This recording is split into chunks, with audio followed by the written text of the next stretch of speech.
बिस्मिल्लाहिर्रहमानिर्रहीम। नाज़रीन अस्सलाम वालेकुम, मैं हूँ इमरान वसीम। नाज़रीन, आज 11 नवंबर है, दिन है मंगल का और साल 2025। प्रोग्राम की ख़बरों से ब्लॉग का आगाज़ करने से पहले जो एक अफसोसनाक ख़बर है, मुस्लिम नवाज़ के सेनेटर इरफान सदीकी साहब का जो इंतकाल हुआ है। अलील थे, हॉस्पिटल में एडमिट थे। कल जब 27वीं आईनी तरमीम सेनेट से मंजूर हो रही थी तो अलालत के बायस वो इस तरमीम में अपना वोट भी कास्ट नहीं कर पाए थे। लेकिन रात गए इरफान सदीकी साहब का इंतकाल हुआ है। इन्ना लिल्लाहि व इन्ना इलैहि राजिऊन। और हमारी दुआ होगी कि अल्लाह ताला इरफान सदीकी साहब की मग़फ़िरत फ़रमाए और उनके जो वर्सा हैं, जो सोगवारान उन्होंने अपने पीछे छोड़े हैं, उन्हें ये सदमा बर्दाश्त करने की हिम्मत और इस्तकामत अता फ़रमाए। आज मंगल का दिन है, जैसे मैंने अपने इंट्रो में कहा, तारीख़ भी आपको बताई। आप जानते हैं कि मंगल का दिन बानी तहरीक इंसाफ इमरान खान के साथ मुलाकातों का दिन होता है, विजिटर डे होता है। तो नाज़रीन, जो फ़हरिस्त जमा करवाई गई है अडयाला जेल के इंतज़ामिया को, इस फ़हरिस्त के मुताबिक आज अडयाला जेल में सलमान अकरम राजा, बैरिस्टर गौहर, बैरिस्टर अली ज़फ़र, फ़ैसल मलिक, अली ज़मान और इरफान सदीकी बानी तहरीक इंसाफ इमरान खान से मुलाकातियों की फ़हरिस्त में उनका नाम शामिल है और 2 बजे का वक्त जो है वो बताया गया है मुलाकात के लिए। तो देखते हैं किसकी कब और कैसे मुलाकात होती है। और 27वीं आईनी तरमीम जो कि सेनेट से मंजूर हो चुकी है, अगर किसी की मुलाकात हुई वो इस पर भी जाके खान साहब को जो डेवलपमेंट्स हैं उनसे मुतल्लिक खान साहब को आगाह करेगा। लेकिन नाज़रीन, जो सेनेट से तो पास हो गई 27वीं आईनी तरमीम, अब इसको आज माफ़ कीजिएगा, आज कौमी असम्बली के ऐवान में पेश किया जाएगा और जो टाइम बताया गया है, वक्त बताया गया है, वो 11 बजे का बताया गया है। और कल जो सूरत हाल सेनेट के ऐवान में हुई कि 11 बजे सेनेट का इजलास शुरू होना था, लेकिन वो इतनी ताख़ीर से शुरू हुआ कि शाम हो गई, अंधेरे जो है वो ढलना शुरू हो गए। उसकी वजह क्या थी कि 2 जो सेनेटर थे, एक इरफान सदीकी साहब जिनका रात इंतकाल हुआ है, अल्लाह ताला उनकी मग़फ़िरत फ़रमाए, और दूसरे सेनेटर जो हुकूमत को एक्सपेक्टेड था कि जो नेशनल पार्टी है बलूचिस्तान की, उनके जो बलीदी साहब सेनेटर हैं वो वोट करेंगे। तो ये 2 वोट कम पड़ने की वजह से फिर हुकूमत को अपने जो मतलूबा तादाद है 2/3 का मैजिक नंबर पूरा करने के लिए, उसके लिए फिर तगदो करना पड़े। तो 3 सेनेटर जो है वो बताया गया कि फिर मतलब वो हुकूमत के डिस्पोजल पे थे। एक JUI के अहमद ख़ान साहब। अब अहमद ख़ान साहब जिन्होंने वोट किया है 27वीं आईनी तरमीम पर, इस पर उन्हें पार्टी से निकालने का एलामिया जारी कर दिया गया है। और दूसरी तरफ जो PTI के जो सेनेटर थे सैफुल्लाह अबड़ो, उन्होंने जब ये वोट पोल किया और सेनेट में तरमीम का प्रोसेस मुकम्मल हुआ, तो सैफुल्लाह अबड़ो साहब ने सेनेट के ऐवान में खिताब करते हुए कहा कि उन्हें कौमी मफाद में वोट दिया है। फील्ड मार्शल की वजह से सैफुल्लाह अबड़ो ने कहा कि मैंने ये वोट किया है और मेरे अगर इस फैसले से मेरी पार्टी का इख्तलाफ है तो मैं इसकी कीमत अदा करने के लिए तैयार हूँ, और उन्होंने अपनी सीट से मुस्तफ़ी होने का ऐलान कर दिया। अब जो सैफुल्लाह अबड़ो साहब हैं जिन्होंने कल सेनेट के ऐवान में ठहर के अपना इस्तीफ़ा भी पेश कर दिया, आप जानते हैं कि वो सिंध असम्बली से PTI के टिकट पे सेनेटर मुंतखब हुए थे। अब दोबारा जैसे चेयरमैन सेनेट ने उनसे कहा कि दोबारा सेनेटर बनवा देंगे, तो सिंध असम्बली में तो पीपल्स पार्टी की मेजॉरिटी है वहाँ पे। बड़ी आसानी के साथ सैफुल्लाह अबड़ो अब पीपल्स पार्टी की सपोर्ट के साथ पीपल्स पार्टी में शामिल होते हैं, पीपल्स पार्टी में शामिल नहीं होते, लेकिन उनकी सपोर्ट से दोबारा सेनेटर मुंतखब हो जाएंगे, जैसे चेयरमैन सेनेट यूसुफ रज़ा गिलानी साहब ने भी कहा। और इसके साथ साथ जो अहमद ख़ान साहब ने, मौलाना साहब के सेनेटर ने जो वोट पोल किया है, उनके खिलाफ, जैसे मैंने अब से कुछ देर पहले आपको बताया कि उन्हें पार्टी से निकालने का JUI फ़े ने जो है वो एलामिया जारी कर दिया है। लेकिन जब नाज़रीन एलामिया जारी हुआ तो सवाल ये पैदा हुआ कि सिर्फ एलामिया ही क्यों, इनके खिलाफ तो एलामिया से पहले मौलाना फजल रहमान साहब की जमात को जो है वो रेफरेंस लाना चाहिए था बरतरफी का। आर्टिकल 63A के तहत वो डिफेक्टर हो गए हैं, उन्होंने पार्टी पॉलिसी को फॉलो नहीं किया है। तो ये सिर्फ एलामिया जारी करके ये बता देना कि हमने सेनेटर अहमद ख़ान को पार्टी से निकाल दिया है, ये तो ऐसे ही है कि जैसे आप उनके वोट डालने के बावजूद भी उनके खिलाफ कोई एक्शन नहीं लेना चाहते। लेकिन नाज़रीन, अगर उस पूरे एलामिया को देखा जाए तो उसमें वाज़ेह तौर पे कहा गया है, ये तासुर जो लिया गया अलग से है, उसमें JOE-FA ने वाज़ेह तौर पे कहा कि फ़ौरी तौर पे अपने ओहदे से जनाब अहमद ख़ान साहब मुस्तफ़ी हो जाएं, बसूरत दीगर उनके ख़िलाफ़ जो बरतरफी का रेफरेंस है आर्टिकल 63A का, वो इलेक्शन कमीशन में फ़ाइल किया जाएगा। तो जहां उन्हें पार्टी से निकालने का फ़ौरी तौर पे एलामिया जारी किया गया, वहीं उनको मुतनब्बे यानी वार्निंग भी जारी कर दी गई है कि आप फ़ौरी तौर पे या तो ख़ुद मुस्तफ़ी हो जाएं, नहीं तो फिर डिफेक्टर की कार्रवाई का आपको इलेक्शन कमीशन में सामना करना पड़ेगा। तो देखते हैं, अहमद ख़ान साहब जो है वो बलूचिस्तान से सेनेटर मुंतखब हुए थे। मेरे ख्याल से, अगर मेरा अंदाज़ा गलत नहीं है, तो दोबारा से फिर पीपल्स पार्टी नून लीग की वहाँ पे मेजॉरिटी है, अहमद ख़ान साहब वहाँ से दोबारा सेनेटर मुंतखब हो जाएंगे, क्या फ़र्क पड़ेगा।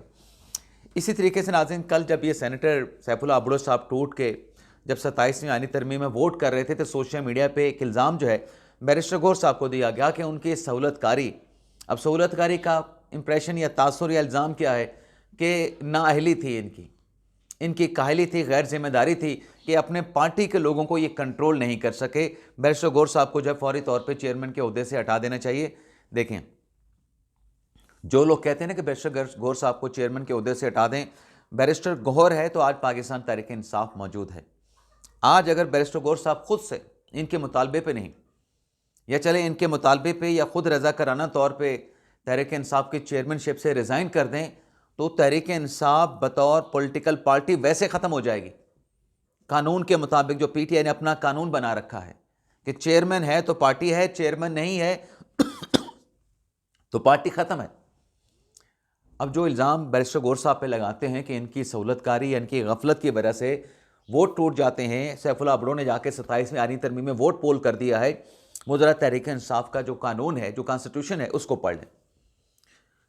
पार्टी के जो मामलात का जो कंट्रोल है या जो संभालने की जिम्मेदारी है वो सेक्रेटरी जनरल की है, लेकिन चूंकि हमने पढ़ना वढ़ना नहीं है, भाई कानून क्या कहता है, तहरीक इंसाफ का कॉन्स्टिट्यूशन क्या कहता है, हमें चूंकि बैरिस्टर गौहर अच्छा नहीं लगता था, हम उस पर इल्ज़ाम लगा देंगे। बैरिस्टर गौहर वाहिद आदमी है गंडापुर के बाद जिन्होंने भरपूर कोशिश की है बानी तहरीक इंसाफ इमरान खान की रिहाई के लिए, बाकियों ने सिर्फ बढ़के मारी हैं, मौला जट वाली, नूरी नत वाली, जो काम अगर करने की कोशिश की है, लेकिन चूंकि पूरा मैंडेट ना बैरिस्टर गौहर को कभी मिला, ना अली मेन गंडापुर को मिल सका, तो बानी तहरीक इंसाफ की रिहाई से मुतल्लिक जो कोशिशें थी, मैं आपके साथ फैक्चुअल जो चीज़ें हैं वो आपके साथ शेयर करने जा रहा हूँ। यहाँ पे कानून की बात नहीं हो रही, कानून क्या कहता है, खान साहब की रिहाई कैसे होगी, वो बहस अलग से है। लेकिन बैरिस्टर गौहर ने और गंडापुर साहब ने बड़ी संजीदा कोशिश की है बानी तहरीक इंसाफ इमरान खान के लिए, और रास्ता निकालने के करीब भी पहुंच जाते थे, लेकिन ऊपर से खुदकुश हमला या तो बानी तहरीक इंसाफ इमरान खान कर देते थे या पार्टी के लोग कर देते थे। इसके अलावा नाज़रीन, 27वीं आईनी तरमीम की चूँकि हम चर्चा कर रहे हैं, तो 27वीं आईनी तरमीम का तो ड्राफ्ट, जैसे मैंने कहा कि आज कौमी असम्बली में पेश कर दिया जाएगा, और देखते हैं कि इजलास 11 बजे शुरू होता है, 11 बजे से ताख़ीर का शिकार होता है, लेकिन वहाँ पे हुकूमत को नंबर गेम का प्रॉब्लम नहीं है। वहाँ पे 13 से 14 वोट जो है इस 27वीं आईनी तरमीम को मसवदे को पास कराने के लिए हुकूमत के पास मौजूद हैं, लेकिन 27वीं आईनी तरमीम के साथ 28वीं आईनी तरमीम का बिगल भी बच गया है। अब 28वीं आईनी तरमीम में बताया जा रहा है कि उसमें सेहत, आबादी, बलदियाती इंतखाबात, लोकल गवर्नमेंट, इस तरह के जो मामलात हैं जिन पे इत्तफाक़ राय 27वीं आईनी तरमीम में नहीं हो सका है, उन चीज़ों को 28वीं आईनी तरमीम में इत्तफाक़ राय के साथ, कंसेंसस के साथ लाया जाएगा। लेकिन नाज़रीन, जो सुप्रीम कोर्ट्स के बतन से निकल के फेडरल कॉन्स्टिट्यूशनल कोर्ट बनी है इस आईनी तरमीम के नतीजे में, क्योंकि दो इख्तियार थे सुप्रीम कोर्ट के, एक सुप्रीम कोर्ट का अख्तियार ओरिजिनल ज्यूरिसडिक्शन का था, एक सुप्रीम कोर्ट का अख्तियार एपलेट ज्यूरिसडिक्शन का था। तो एपलेट ज्यूरिसडिक्शन की सुप्रीम कोर्ट तो मौजूद रहेगी। जो ये प्रोपेगेंडा करते हैं कि सुप्रीम कोर्ट को ख़त्म किया जा रहा है, नाज़रीन झूठ और गलत बयानी कर रहे हैं। सुप्रीम कोर्ट ऑफ पाकिस्तान के तौर पर अदालत उज़्मा सुप्रीम कोर्ट मौजूद रहेगी, लेकिन उसका जो अख्तियार है वो सिर्फ एपलेट ज्यूरिसडिक्शन तक महदूद कर दिया गया है। जो ओरिजिनल ज्यूरिसडिक्शन था, जो आर्टिकल 184(3) की दरखास्तें आती थीं, आर्टिकल 184(3) को ख़त्म करके वो अख्तियार अब फेडरल कॉन्स्टिट्यूशनल कोर्ट को दे दिया गया है। इन दो कोर्ट्स को अलग अलग किया गया है, किसी कोर्ट को ख़त्म नहीं किया गया। अब कल जैसे फैसल सिद्दीकी साहब ने बतौर लॉयर और कुछ वकला के सिग्नेचर करके, साबिक जजेस के सिग्नेचर करके लेटर भिजवाया या अफरीदी साहब को कि फुल कोर्ट का इजलास बुलाएं, इसी तरीके से मंसूर शाह साहब ने भी लेटर लिखा कि आप फुल कोर्ट इजलास बुलाएं, आप जजेस का कन्वेंशन बुलाएं। ये जो पार्लिमानी मतलब तरमीम जो होने जा रही है आइनी अदालत के क़याम के लिए, ये कैसे जजेस से इज्तिमाई तौर पे मुशावरत के बगैर हुकूमत कैसे कर सकती है। तो अब एक और लेटर जो है वो चीफ जस्टिस याहिया अफरीदी साहब को लिखा गया है। ये नाज़रीन लेटर लिखा गया है जो इंटर्नशिप पे जो लॉ क्लर्क्स आते हैं जजेस के पास, या जिन नए जो वकला होते हैं, बैरिस्टर होते हैं नौजवान, वो जब इंटर्नशिप के लिए बतौर लॉ क्लर्क हायर किए जाते हैं उनकी तरफ से, जिनकी तादाद 28 है, जो letter chief justice Yahya Afridi साहब को लिखा गया है, 28 साबिक लॉ क्लर्क ने ये letter chief justice of Pakistan justice Yahya Afridi को लिखा है, जिसमें यह कहा गया है कि आप 27वीं आईनी तरमीम के मामले पे फौरी तौर पे फुल कोर्ट बुलाएं। और लेटर में कहा गया है कि इस वक्त जो अदलिया है, सुप्रीम कोर्ट है, उसे 2007 से भी ज़्यादा ख़तरात लाहक हैं। आप सुप्रीम कोर्ट के सरबराह हैं और अगर आप सुप्रीम कोर्ट का दिफा करेंगे तो आप सुप्रीम कोर्ट के डिफेंडर के तौर पे जाने जाएंगे। अभी यहाँ पे नाज़रीन जितनी बहस होती है वो बहस अपनी जगह पे, चीज़ तो मैं आपके साथ एक और शेयर करने लगा था, लेकिन प्रोग्राम लंबा होने की वजह से मैंने खामोशी अख्तियार करता हूँ, लेकिन मैं शेयर ज़रूर करूँगा आपके साथ। बड़ी अहम डिबेट है। नुक्ता मैं आपको बता देता हूँ। जो लोग कहते हैं कि ये तो मखसूस नशीसें तहरीक इंसाफ की थी, क्या नहीं, इस पर भी हम हक़ाइक़ आपके सामने रखेंगे। जैसे हामिद मीर साहब की हमने बात की ना कि हक़ाइक़ क्या हैं, बता दें कहाँ पे काजी फ़ाइज़ साहब ने आइन और कानून की धज्जियाँ बिखेरी हैं, तो यहाँ पर भी हक़ाइक़ आपके सामने रख देंगे। लेकिन नाज़रीन, सदर साहब ने तो इस्तिस्ना ले लिया ताहयात का, लेकिन वज़ीर आज़म साहब ने इस्तिस्ना नहीं लिया, लेने से इनकार कर दिया, जिस पर एमल वली ख़ान ने यह कहा कि वो उन्हें ऐसे वज़ीर आज़म पे फ़ख्र है जिसने अपने आप को एहतसाब के लिए पेश किया। ये अवामी नेशनल पार्टी के सरबराह के रहनुमा एमल वली ख़ान कह रहे हैं। और अच्छी बात है, मैं तो जो सदर पाकिस्तान को इस्तिस्ना दिया गया, अगर उसमें क्लैरिटी आ जाए कि अगर सदर पाकिस्तान के ओहदे से हटने के बाद कोई अगर फ़ौजदारी कोई जुर्म सरजद होता है तो उनके खिलाफ कार्रवाई, यानी कोई किसी बंदे का कत्ल हो जाए, और वो सदर कोई भी हो सकता है, मैं ज़रदारी साहब की बात नहीं कर रहा, किसी का सर फाड़ दिया जाए, किसी को अगवा कर लिया जाए, तो क्या इन मामलात में फिर सदर के खिलाफ कार्रवाई नहीं हो सकेगी? ये जो पिछले केसेस हैं, अब वो माजी के केसेस हैं, इस इस्तिस्ना का आज से आगाज़ हुआ है, वो माजी के केसेस कैसे बंद हो सकते हैं? ये मेरा एक सवाल है, इसकी क्लैरिटी आ जानी चाहिए। गो कि मेरा ये मौक़िफ़ है कि जो केसेस बने हैं अपने आसिफ अली ज़रदारी साहब के खिलाफ, उसमें कोई सब्सटेंस नहीं है। वो केसेस लड़ के अगर ख़त्म करवाए जाएँ तो ज़्यादा मुनासिब रहेगा। अब नाज़रीन आ जाते हैं पाक अफ़गान मुज़ाकरात के हवाले से, और भारत के शहर न्यू दिल्ली में जो एक वहाँ पे धमाका हुआ है उसकी भी हम बात करेंगे। अब पाक अफ़गान मुज़ाकरात से मुतल्लिक़ तो वज़ीर दिफ़ा ख़वाजा आसिफ साहब ने कह दिया है कि दोस्त ममालिक के कहने पर हमारे दोबारा भी अफ़गानिस्तान के साथ मुज़ाकरात हो सकते हैं।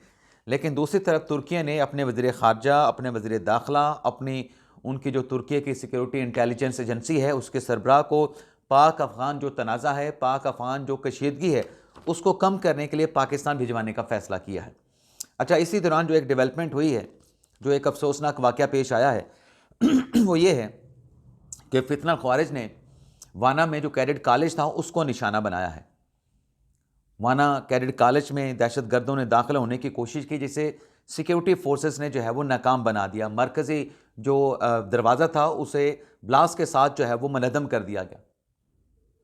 अब पाकिस्तान ने ये पैगाम तो दिया है ISPR ने कि जो दहशत गर्दों की क़यादत है उनके खिलाफ कार्रवाई करने का, जो कि अफ़गानिस्तान में मौजूद है, हम हक़ जो है वो महफूज रखते हैं।